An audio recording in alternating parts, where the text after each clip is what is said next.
Tu veux apprendre à passer de ça à ça? Alors tu es au bon endroit. Aujourd'hui, je te dévoile les 5 règles d'or pour avoir un prompt parfait. Récupère dès maintenant ton guide offert, les 6 règles fondamentales pour améliorer ChatGPT. C'est le premier lien en description. Sur ce, bon visionnage. Alors pourquoi faut-il être précis dans son prompt? Ce qu'il faut comprendre, c'est que ChatGPT a une connaissance gigantesque. C'est pour ça qu'il a du mal à choisir une manière de te répondre. Donc par défaut, il choisira une réponse généraliste. Mais si tu apprends à lui parler, tu auras des résultats beaucoup plus pertinents. Du coup, on commence directement avec les 5 concepts à comprendre pour améliorer ton prompt. Le premier, c'est le rôle, la mission, les consignes, les objectifs et une idée. Donc on commence directement par le rôle. Ce qu'il faut que tu comprennes, c'est que tu dois donner le rôle à ChatGPT pour qu'il puisse prendre la bonne place pour pouvoir répondre à tes questions. Par exemple, si tu recherches les questions les plus posées en informatique par un débutant, tu peux lui dire « tu es un débutant en informatique ». Comme ça, il prend le rôle dont tu as besoin dans ta problématique. Ensuite, tu peux lui dire par exemple « tu es un expert comptable, tu es un expert SEO, tu es un expert en vente de produits en ligne » et des choses comme ça. Donc là, je te laisserai toi définir quel est le rôle le plus pertinent pour ta question et du coup lui indiquer. Pour l'exemple de la vidéo, moi ce que je vais faire, c'est que je vais créer ChatGPT, je vais le rendre expert du marketing pour pouvoir rédiger un texte. Donc je vais lui dire tu es un expert en marketing. Ensuite, le deuxième concept, c'est les missions. Donc les missions, moi ce que je te recommande de faire, c'est de les faire étape par étape. Donc si tu as plusieurs missions, dans un premier temps tu commences avec la première et ensuite tu poursuivras dans la discussion avec ChatGPT de la deuxième. Donc il faut que ce soit une seule mission, mais qu'elle soit relativement claire. Par exemple, rédige-moi un texte, donne-moi des idées de questions, trouve-moi ou alors aide-moi à réfléchir à propos de. Donc voilà. Donc la mission, elle doit être claire et tenir une phrase. Et c'est pas à cet endroit-là que tu vas lui donner des contraintes. Tu vas voir que c'est dans la partie 3, on va commencer à lui donner plus de détails pour qu'il soit précis dans la mission qu'on lui a donnée. Donc dans mon exemple, pour te montrer, je vais lui dire rédige-moi un texte. Voilà, ce sera ça. Maintenant, on passe à la troisième étape, donc les consignes. Les consignes, c'est toutes les contraintes et les conditions de l'action que tu veux lui demander de faire.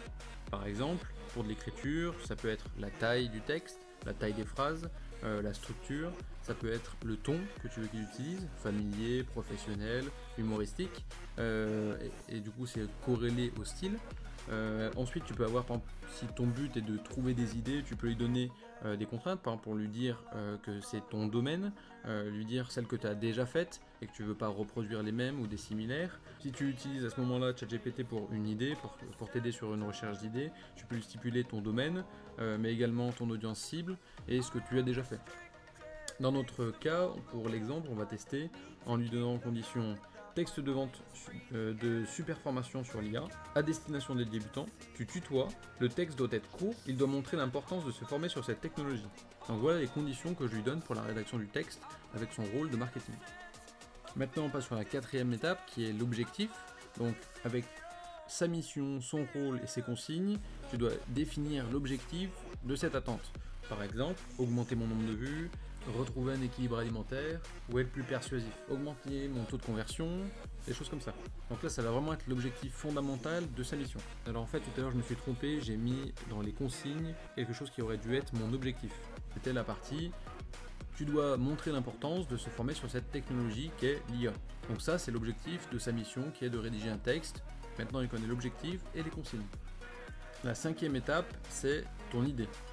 C'est une étape facultative si tu n'en as pas. C'est importante uniquement si tu as déjà une idée, parce que ça va te permettre de le cadrer et de faire évoluer l'idée que tu avais à l'origine, qui potentiellement est déjà très bonne.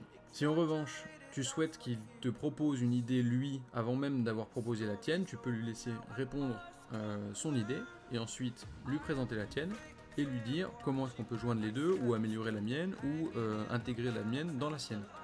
Donc ça, je te laisse voir avec lui dans le fil du chat, mais tu n'es pas obligé de lui stipuler une idée. C'est juste pour améliorer si tu as vraiment déjà une idée en tête. Grâce à toute cette précision et ce contexte, ChatGPT du coup va être capable de me rédiger un texte directement comme je le souhaitais. Donc là, en un seul prompt, je suis arrivé au résultat qui, pour certains, il faut plusieurs prompts avant d'arriver au même résultat. C'est-à-dire que moi je suis passé en un seul prompt, je lui ai donné suffisamment d'informations pour avoir le résultat que j'attendais. Là où quelqu'un, par exemple, va lui dire rédige-moi un texte. Ok, pardon, rédige-moi un texte sur l'IA. Ok, pardon, en fait c'est pour vendre une formation. intègre du marketing, et du coup il va devoir faire beaucoup d'étapes, donc il va être vachement long pour arriver au même résultat que le mien, sachant que peut-être que le mien sera même supérieur à son résultat à lui. Voilà, maintenant tu sais comment rédiger un prompt correctement. Je te dis pas d'utiliser à chaque fois ces 5 règles pour toutes les questions que tu vas poser à ChatGPT, évidemment que tu peux faire beaucoup plus court si tu veux. C'est juste intéressant d'utiliser cette méthode quand tu commences un nouveau chat ou que tu as besoin de cadrer ChatGPT pour qu'il puisse te donner une réponse intéressante. Sur ce, je te dis à bientôt, je te laisse t'abonner parce que ça me fait un grand plaisir et à bientôt. Ciao.